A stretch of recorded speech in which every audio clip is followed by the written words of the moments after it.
लेते हैं देश का बात विधानसभा चुनाव की, जिसे लेकर हर पार्टी ने अपनी अपनी कमर कस ली है। लेकिन इस राजस्थान में चुनौती सरकार और विपक्ष दोनों के सामने एक जैसी दिखाई दे रही है। कांग्रेस ने भले ही अपने मुख्यमंत्री चेहरे का ऐलान ना किया हो, लेकिन मुख्यमंत्री मौजूदा अशोक गहलोत ने यह संकेत दे दिए हैं कि अगर कांग्रेस सत्ता में आई तो सीएम तो वही बनेंगे। इशारों में उन्होंने बीजेपी पर गंभीर आरोप लगाते हुए सचिन पायलट पर भी जोरदार तंज कसा।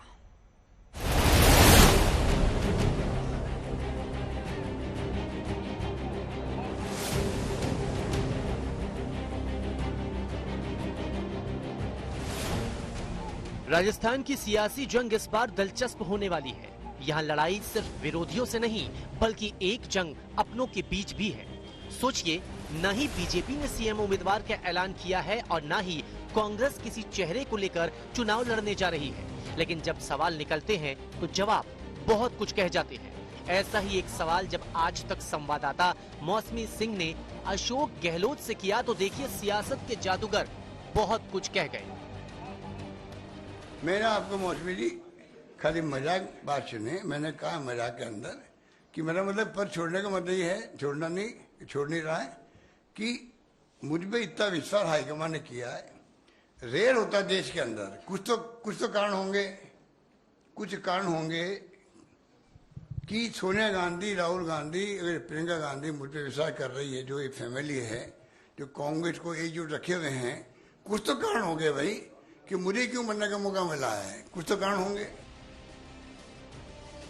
गहलोत का इशारा साफ है कि वो गद्दी आसानी से छोड़ने वाले नहीं हैं। उसकी वजह भी बताई, कैसे कर्नाटक और मध्य प्रदेश में कांग्रेस की सरकारें जब गिरी तो गहलोत ने राजस्थान में सारी सियासत को पलट कर रख दिया।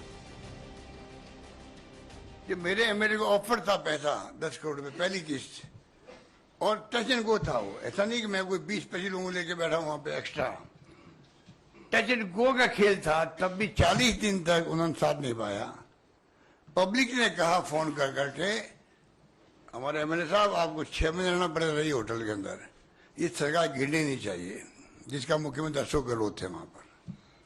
ये अगर कहे जनता उनको, एमएलए को, मुझे कहते थे सभी फोन आ रहे कार्यकर्ताओं सबके, उस माहौल में मैंने सरकार बचाई।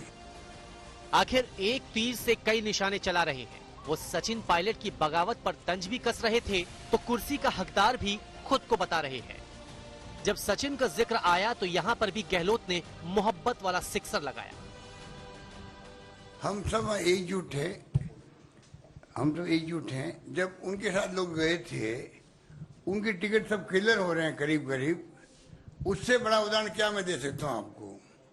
एक टिकट पे भी मैंने ऑब्जर्वेशन नहीं किया हो मीटिंग के अंदर, उससे अंदाज कर लीजिए कितनी पकाएगी हमारी, कितनी प्यार मोहब्बत आपस के अंदर है। उधर अशोक गहलोत ने विधायकों की खरीद फरोख्त की बात की तो बीजेपी ने भी पलटवार किया। युवाओं को धोखा मिला, बेरोजगारी चरम पर है, 17 से ज्यादा पेपर लीक हो गए हैं और लूट की सरकार। रेड डायरी ऑफ करप्शन से लेकर भ्रष्टाचार के नए नए रिकॉर्ड आपने कायम किए। अब तो मंत्री के घर के बाहर के कचरे से भी नोट की पर्चियां मिल रही हैं, कहीं सोने की ईंटें मिल रही हैं, कहीं और चांदी बरामद हो रहा है।